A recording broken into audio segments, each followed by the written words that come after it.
How the bass drum concerto came about is quite interesting, because Joby and me were working together on a piece called Import Export, when he plays junk objects, and he plays an oil drum, plastic bags. We just finished recording that project, and Joby said, look, I've got this connection with the London Contemporary Orchestra. There's a chance they want to commission a percussion concerto. Would you do it? And we both agreed that we were a bit fed up of the typical percussion concerto, when you have a percussionist with a whole array of percussion instruments and hitting all this stuff. It's all very dramatic, but musically it's not as satisfying as, say, a violin concerto or piano concerto, when you have this focus on this single instrument, this journey really focused on the performer and the one instrument. And I thought, what's the kind of most extreme setup we could have for concerto? And I thought, well, let's just put a big drum in front of the orchestra, a bass drum. And when I first had that idea, it was almost a joke. But as soon as I started thinking about it, it just made so much sense to me. It felt like a really exciting thing to do. Obviously, you can't just use it in purely a traditional way of just hitting those accents, those low bass tones, because that's what it's normally used for in the orchestra. It's just, for building climaxes, for just accenting big chords. But then you look to electronic music, dance music, jazz, Latin music, hip hop, and actually the bass drum rhythms get quite complicated, syncopated and exciting. So I thought, well, there's room for that.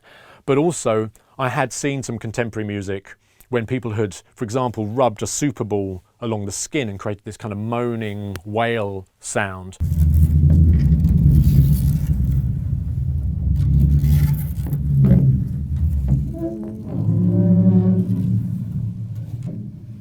So I knew that there were other sounds that could be done. And having worked with Joby on this piece Import Export, where we explored all the sounds of one object, I thought, well, with the bass drum, actually you look at it, there's wood, there's metal on it. Wood and metal both bring different sounds. So I thought, actually, we can have this incredible musical journey. This instrument, who's normally stuck at the back of the orchestra, bring it to the front and really take it on a journey. Spend a day with Joby, trying out all the different sounds, him showing me all the different techniques and different beaters and mallets that he could use on it, and then me saying, well, what if you tried this and this?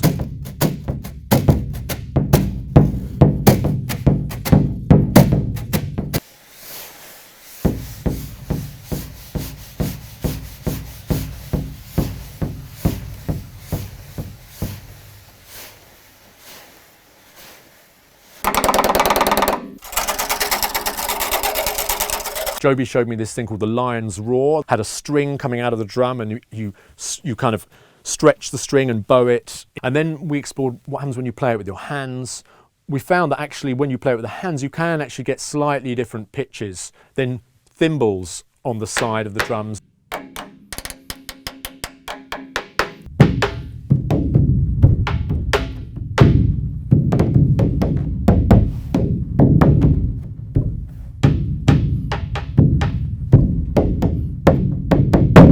So we discovered all these sounds, and then that, for me, just started to give me these options of how you could create a whole concerto. And I got completely carried away, actually. The first version had 5 movements.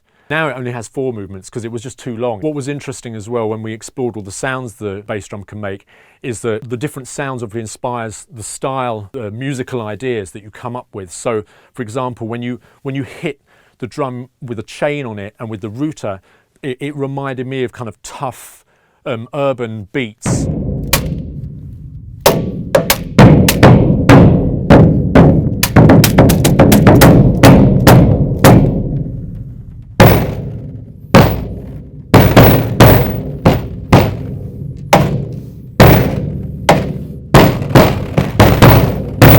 And grime music that I'd also been producing a few years earlier. And so some of those influences come into it. So he does these kind of syncopated, quite aggressive beats, but in the setting of a classical concerto. And that was really enjoyable about the bass drum. It allowed me to really bring these kind of tough rhythms to the forefront and have them at the focus. And they become the melody. People obsess over the beat. So it's nice that the bass drum allowed that to be brought to the front of the classical orchestra. And then in the third movement, 4 to the Floor, he is just playing the classic, doof, doof, doof, just the repeating bass drum.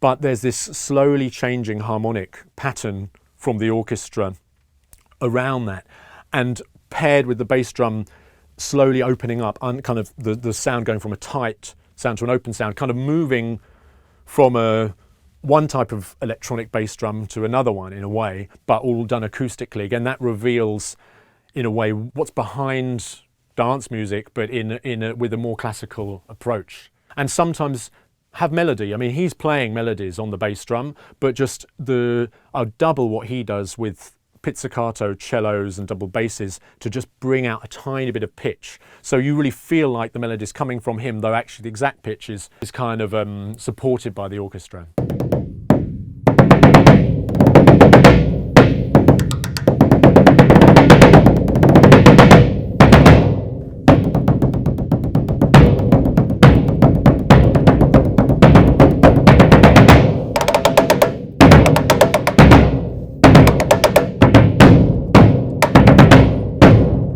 Because you've got this massive repertoire, the huge body of repertoire there already is, sometimes there's resistance to bringing in new instruments because it complicates the sort of logistics for the orchestra.